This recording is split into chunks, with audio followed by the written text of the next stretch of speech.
Olá, internauta, seja muito bem-vindo ao primeiro Esporte.com do ano. Hoje vamos debater sobre o mercado do futebol mineiro. Comigo aqui no estúdio, Enzo Menezes, jornalista do Super FC. Tudo bem, Enzo?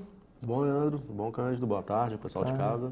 Completando o time aqui também, Cândido Henrique, subeditor do jornal O Tempo. Tudo bem, Cândido? Tudo bom? Boa tarde para todo mundo de casa aí, do trabalho também, que está vendo o Super FC aí. Aberto. Então, essa semana passada, tivemos muitas novelas, né? A primeira, a do Montijo, vai, não vai, fica no Cruzeiro.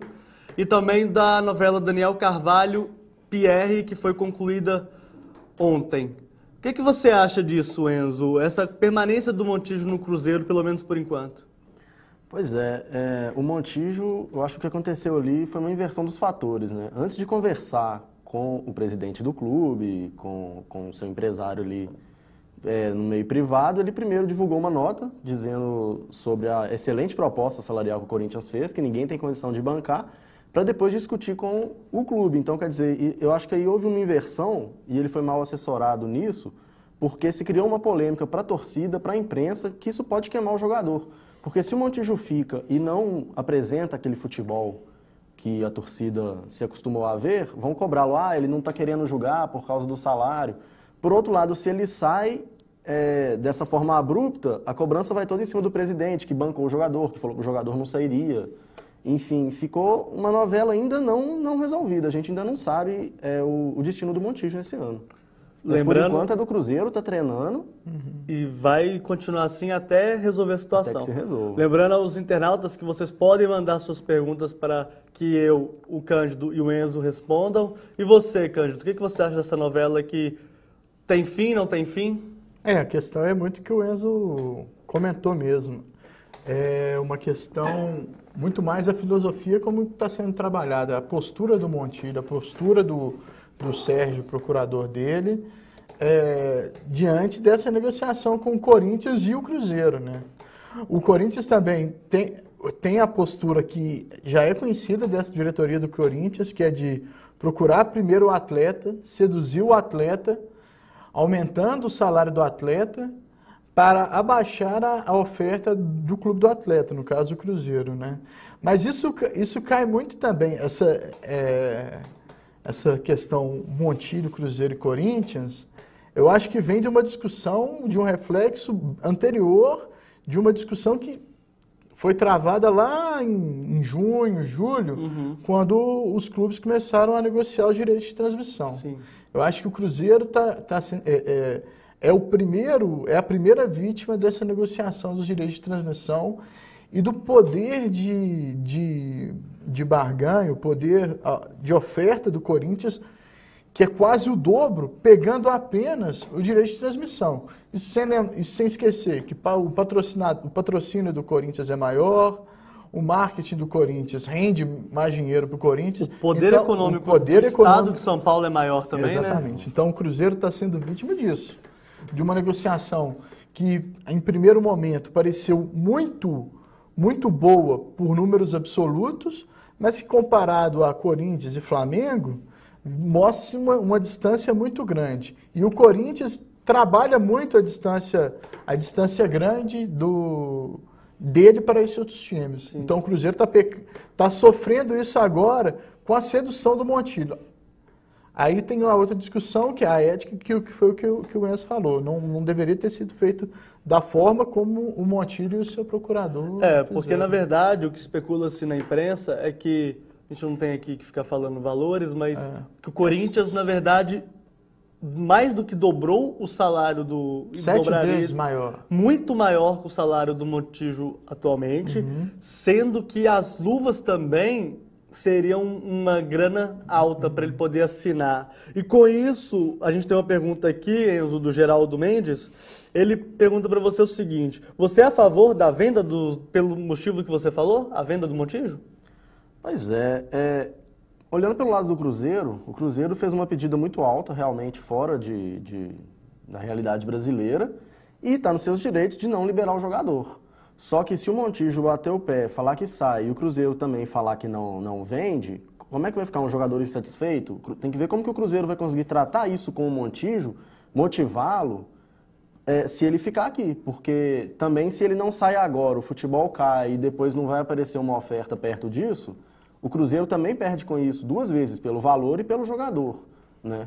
E sem esquecer também que isso que o Corinthians está fazendo agora com o Montijo, o Cruzeiro já fez muito com o América. Sim. Anteriormente. Né? Não só o Cruzeiro, o Atlético, outros times fazem isso com o Cruzeiro. fazem isso com os times interiores. Com os times interior a cada ano. Todo jogador que aparece no Campeonato Mineiro, Cruzeiro e Atlético principalmente, e os outros times dos seus estados, também fazem isso. Então, é uma postura muito mais da cultura brasileira, né? Agora, o que eu acho que não pode é o empresário do Montijo fazer essa pressão que ele está fazendo via imprensa. E os clubes estão deixando ele falar o que quiser, sabe? E daqui a pouco vem um outro jogador dele pro Cruzeiro, pro Corinthians, para qualquer clube, e continua, sabe, essa filosofia sem, sabe, um colocando na frente do outro a informação, quer dizer, e a identidade cultural pro torcedor que é o clube, o torcedor não sabe o que está acontecendo lá dentro. E você, Candinho, você acha que o Montijo deve ser vendido ou não?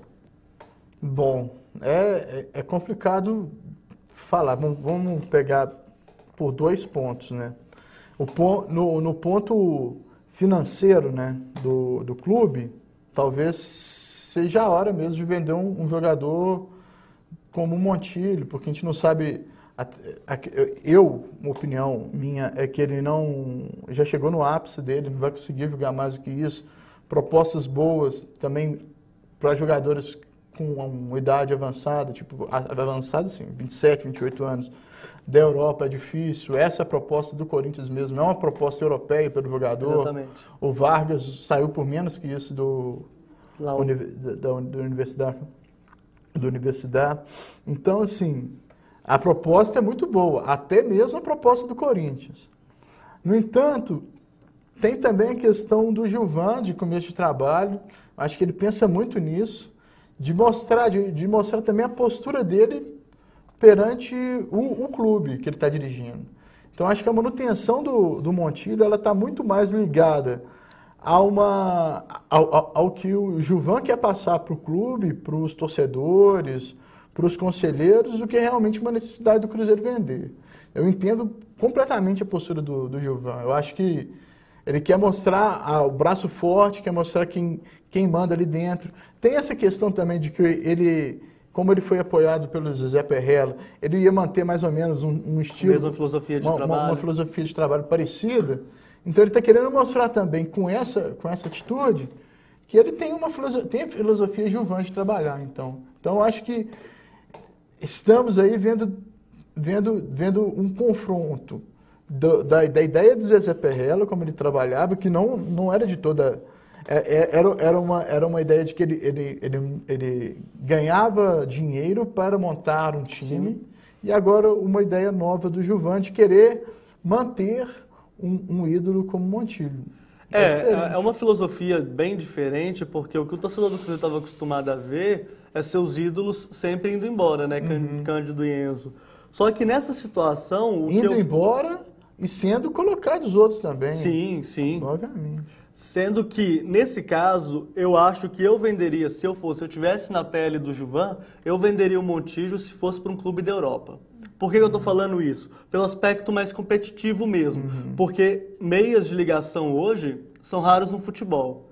O Montijo hoje é um jogador raro, que apesar de eu achar que ele não é isso tudo que o Cruzeiro acha que ele é, o que a torcida acha que ele é, mas ele é um bom jogador. Que o Corinthians acha que ele é. Exatamente. Né? Mas ele é um jogador, sim, acima da média, que conseguiu chegar no ápice. Não vou falar que ele chegou ao ápice no ano passado, talvez ele tenha chegado realmente ao ápice no meio do ano passado, o Campeonato Brasileiro de 2010 também. Mas pelo aspecto de competitividade, se você pega um jogador igual o Montijo e coloca no Corinthians, o Corinthians fica um time muito mais forte do que ele já é hoje, né? Se você... E, claro, o Cruzeiro perde porque não vai conseguir repor um jogador igual o Montijo, porque não existe essa pessoa no mercado brasileiro ou no mercado sul-americano, que é onde os times brasileiros sempre colocam seu alvo. O que poderia ser, talvez... Não sei se o internauta conhece, talvez o Giovanni Moreno do Racing seria um jogador a ser testado, mas o que era com certeza, que poderia ser um jogador diferenciado, seria o Vargas, da Universidade do Chile, foi vendido para o Napoli, ele já foi para a Europa. E por menos, né? Por bem menos, como você já tinha bem metade, citado. né? Então, eu acho que deveria segurar somente por esse aspecto, pelo aspecto de competitividade, apesar de eu não saber exatamente qual é o balanço do Cruzeiro, qual é a necessidade de venda que o clube tem hoje. Esse é outro aspecto importante que a gente tem que ter também. Vamos encerrar o assunto Cruzeiro aqui falando desses retornos que chegaram aqui no futebol mineiro, né? O Cruzeiro retorna o Marcos, que era do Cruzeiro, que foi revelado nas categorias de base, hoje, que estava no Bahia ano passado. O Diego Arias, um volante que estava no futebol grego. O Rudinei, que estava no Avaí. O América e Gilson, do América, ambos que foram do América. Gilson e Amaral, ambos do América, que eles já estavam aqui no futebol mineiro e que a gente já conhece bem. O Marcelo Oliveira, que é um jogador muito promissor também, mas tem o mesmo problema do Fabrício, ele é um volante, jogava pelo Atlético Paranaense, mas machuca muito, né, Cândido e Enzo? O Pedro Ken, a gente não precisa falar mais, e o Thiago Carvalho e o Matheus. Esses dois vieram da segunda divisão, um da Portuguesa e o outro do Boa Esporte. Dupla de zaga. Exato. Boa dupla de zaga. E o que você acha disso? Ameaça o Vitorino. Dois bons jogadores. E você, Enzo, o que você acha dessa lista que eu passei para vocês? Pois é, a gente vê aí 4 volantes, né? O Cruzeiro tentando recompor seu meio ali defensivo, né? Desde 2008, mais ou menos, jogando com a mesma base ali. Fabrício e Paraná saíram, né? O Cruzeiro então se viu nessa necessidade de recompor o setor. Trouxe aí o Rudinei, que trabalhou com o Mancini, né, no Ceará. O Arias, que a gente não tem muita referência, né, do futebol colombiano, que estava na Grécia.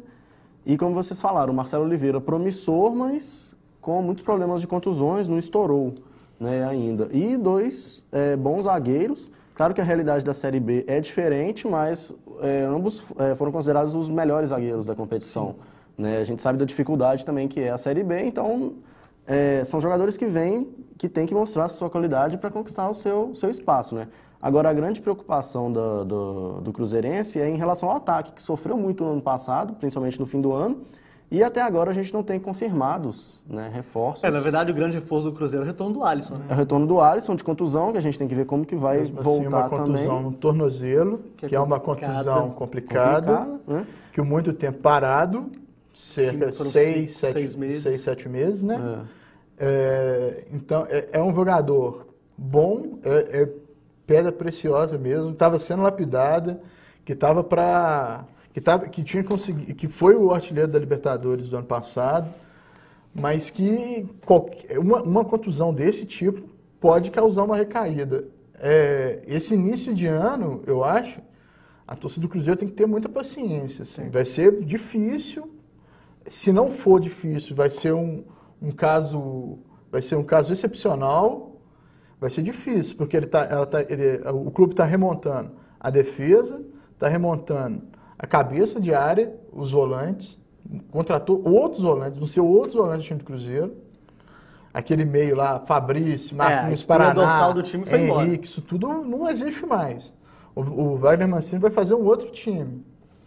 Então, e o ataque, como o Enzo bem disse, que foi um pouco sofrível no fim do ano passado.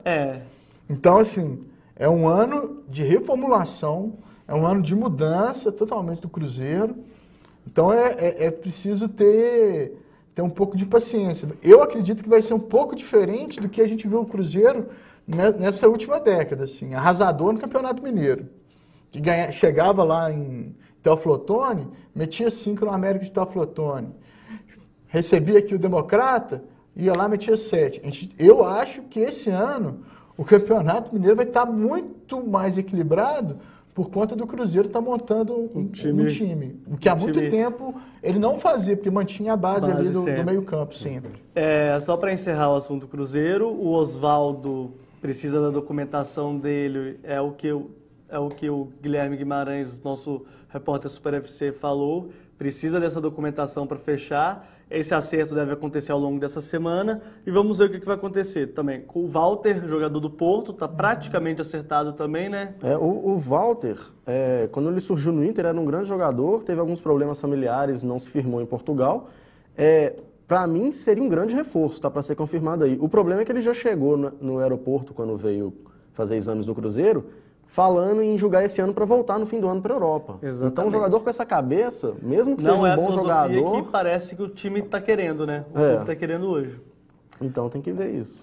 Bom, agora vamos falar do Atlético. A novela Pierre e Daniel Carvalho foi encerrada ontem e já temos algumas perguntas aqui referente a essa situação, Cândido e Enzo.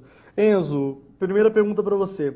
Com a saída do Daniel Carvalho, não faltará ao Atlético um meio armador? Será que o Scudeiro conseguirá fazer essa função? Ou será que o Cuca pensa que o Danilinho pode armar o time?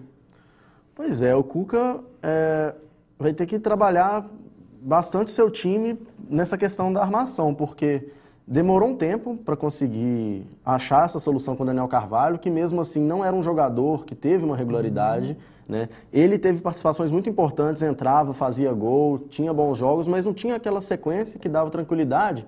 A mesma tranquilidade, por exemplo, que o time teve com o Pierre, com o Bernard, na reta final do campeonato. Então, e o Scudeiro, ele não é exatamente um camisa 10, né? Nos outros clubes que ele jogou, ele jogava mais como meia mesmo. No Grêmio ele começou como atacante, não deu certo, depois jogou como meia. Ele é um meia atacante, mas é a única opção que o Atlético tem agora, então quer dizer, vai arriscar, se encaixar, tá resolvido o problema no meio, mas e se o Scudeiro não for esse camisa 10, que a torcida espera, como que o Cuca vai fazer isso? Vai ter que trazer alguém, quem que ele tem no time para jogar nessa posição? O Atlético hoje na posição tem o menino Bernard, o Danilinho, o Scudeiro... Mas nenhum é armador. Pois é, então... O Danilinho é mais avançado, o Bernard jogou muito bem como um ponta esquerda. E o Scudeiro, na verdade, ele sempre jogou como segundo atacante, Todos são bons meia atacantes, todos jogam muito bem pelas pontas, são muito parecidos, assim. Tem velocidade. Um dos três, ou dois dos três, pode ficar no banco de reservas. Acredito que o Cuca vai armar um time um pouco mais rápido. Eu acho que com o que ele tem hoje, né? Eu acredito ainda na contratação do armador. Mas, analisando o time que ele tem hoje, ele vai perder na criação, obviamente, sem o Daniel Carvalho, perde na criação. Mas acredito até que o Daniel Carvalho, pelo que a gente viu hoje, na apresentação dele no Palmeiras, em que ele não coube nem na camisa, ia demorar um pouquinho para caber no time do Atlético também. A verdade é que a torcida, a própria diretoria do Atlético perdeu a paciência com o Daniel Carvalho, né, Cândido? Não sei se foi a diretoria ou se foi a comissão técnica. O Atlético perdeu a paciência, o Daniel Carvalho não conseguiu chegar ao peso que eles tinham programado quando ele foi contratado. Ele chegou a estar fora dos planos do Cuca no meio do ano, Sim, conversou depois com o Maluf retornou. para voltar. É um jogador de muita qualidade. Sim. Agora o Atlético vai perder na armação? Vai perder na armação. Isso é fato. Mas há como ganhar na armação com outro jogador, contratando outro jogador. A grande questão, eu acho que aí o negócio é um negócio até que não é para chorar, é para até elogiar a postura da diretoria. É o seguinte, o Atlético trocou um jogador que ele tinha contrato até maio, sim, por um outro jogador que foi importantíssimo na retomada do Atlético Campeonato Brasileiro, que foi o Pierre, com um contrato de 3 anos.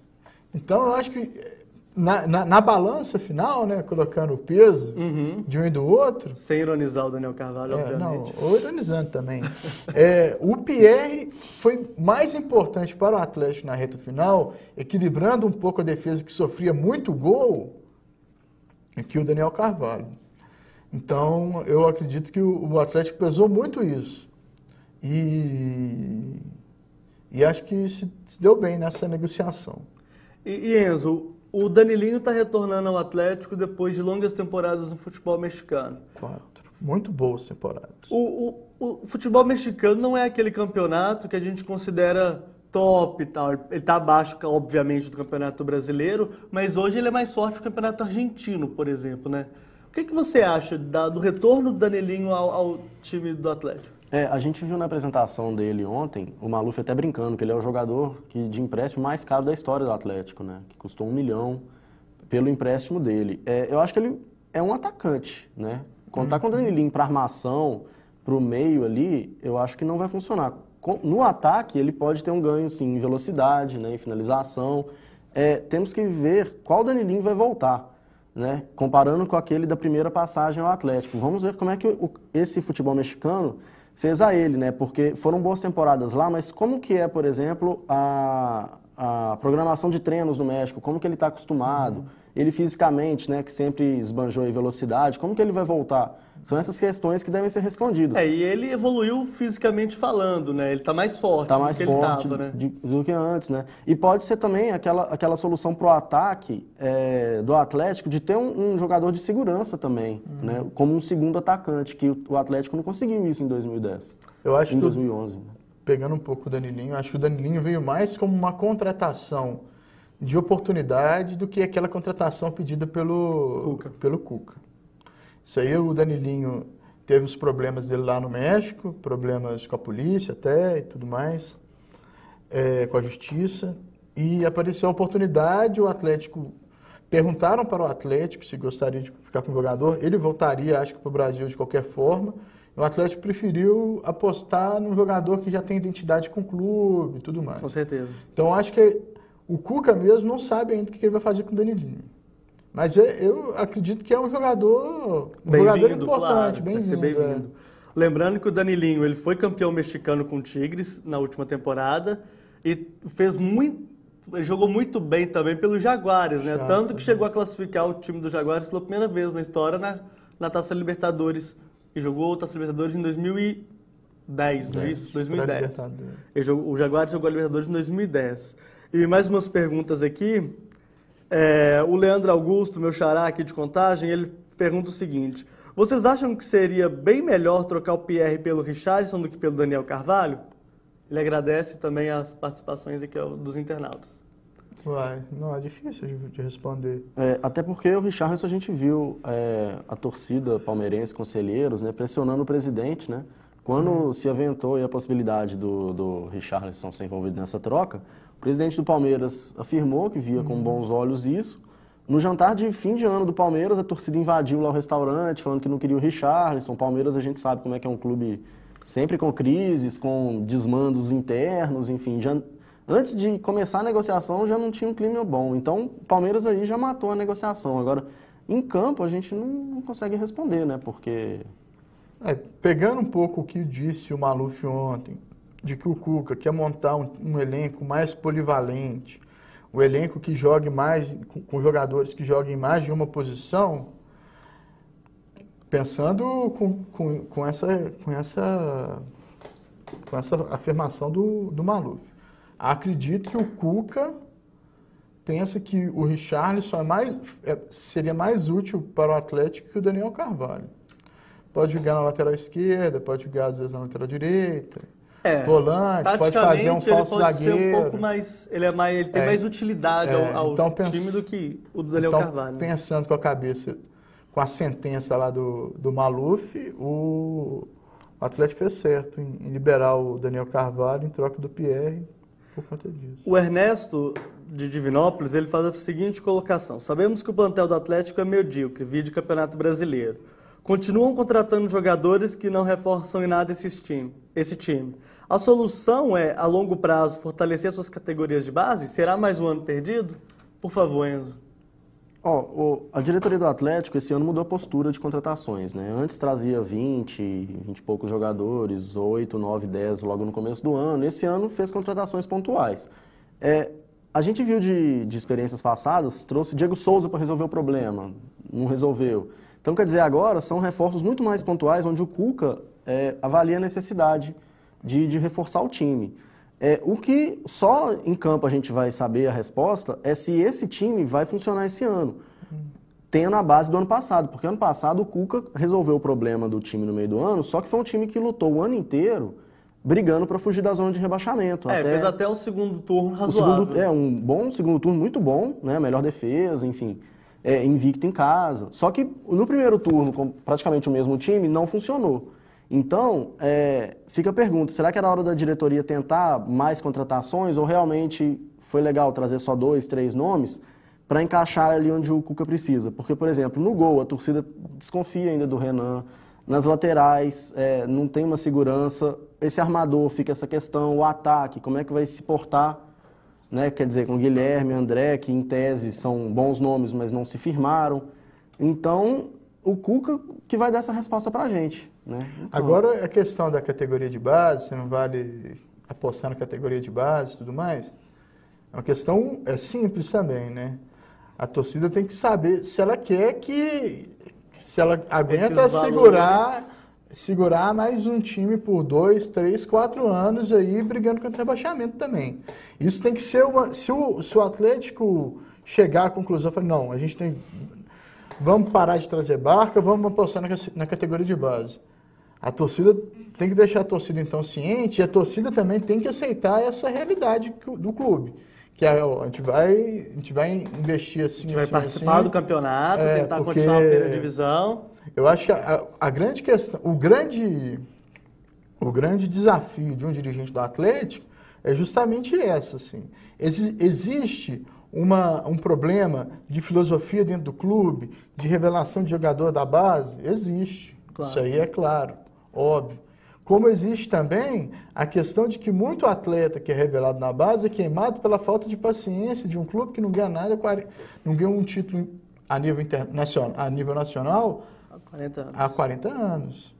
Nível nacional, um título nacional há 40 anos. Então existe a pressão do clube, existe a pressão da torcida, existe a pressão sobre a diretoria. Não é difícil trabalhar não é fácil trabalhar no Atlético. Não é fácil jogar no Atlético.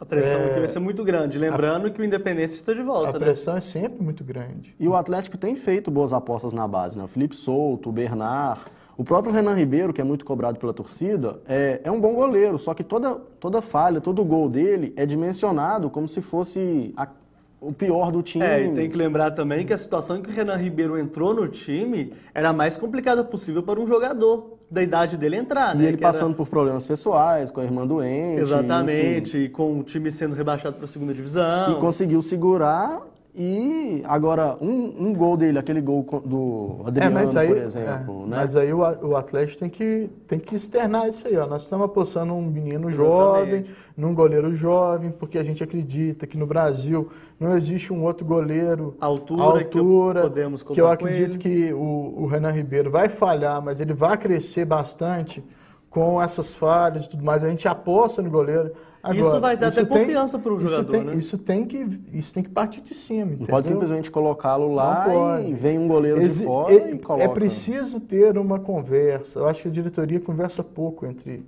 a diretoria e torcida. Elas conversam muito pouco. Isso pode ser conversado, não é sentar na cadeira e conversar, não. Isso é um departamento de marketing bem feito, sabe? Uma estrutura um pouco melhor planejada. Acho que isso que falta um pouco no Atlético também.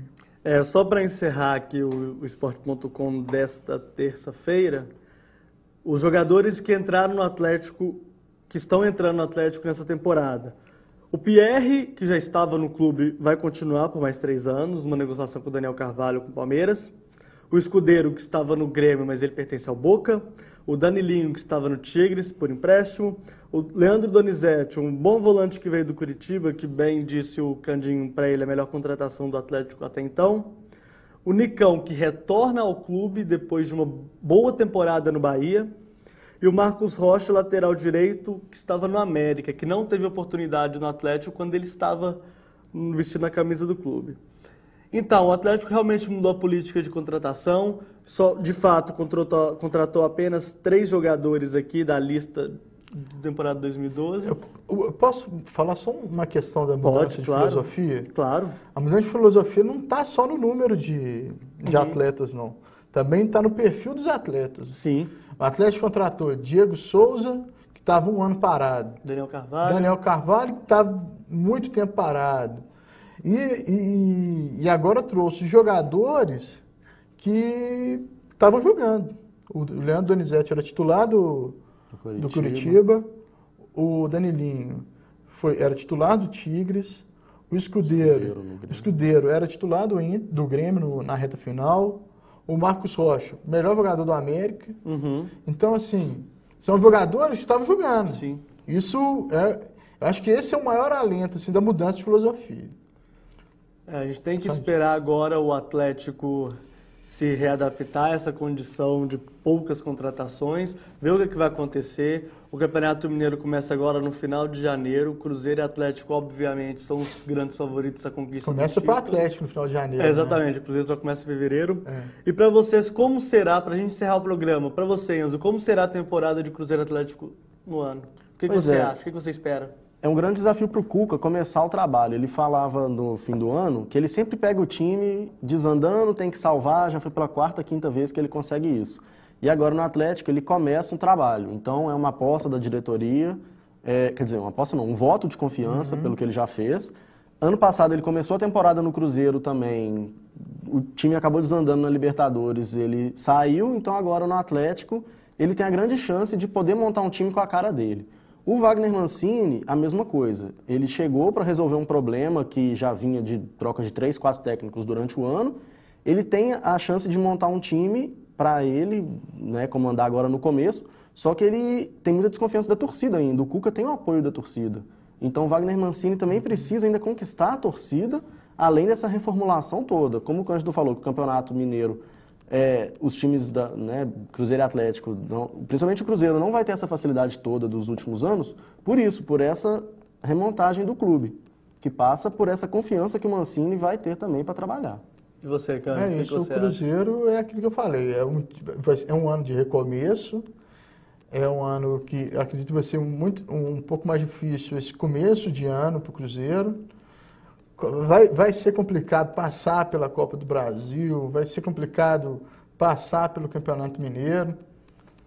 Isso tudo está na mão do Wagner Mancini mesmo. Assim. Ele que vai ter que remontar tudo isso, vai colocar... Trouxe jogadores de confiança dele, o Rudinei é um jogador de confiança dele. Acredito que é uma boa aposta o Rudinei, é um bom volante, assim, cão de guarda mesmo, morde e tudo mais. Acho que dessas contratações, talvez seja a contratação mais legal ali, que a torcida, num primeiro momento, vai mais gostar. É o Marquinhos Paraná daquela época. É o Leandro Donizete do Cruzeiro também. Eles são muito parecidos, assim. Dois voluntariosos e tal. Então, acho que a torcida do Cruzeiro vai se apegar muito ao jogador, pela vontade dele mesmo. Acho que vai ser um começo de ano complicado. A sequência de ano vai depender muito de como o que o Wagner Mancini vai dar e tudo mais.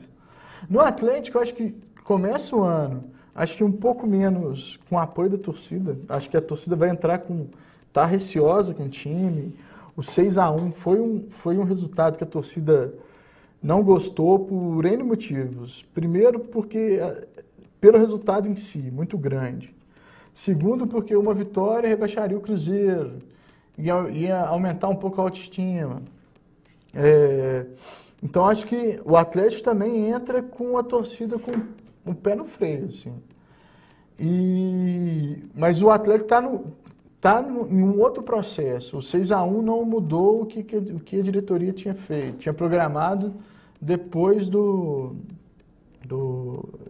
salvamento, da salvação ali na reta final do Campeonato Brasileiro. Acho que entra com um passo à frente, mas não tão à frente do Cruzeiro. Assim.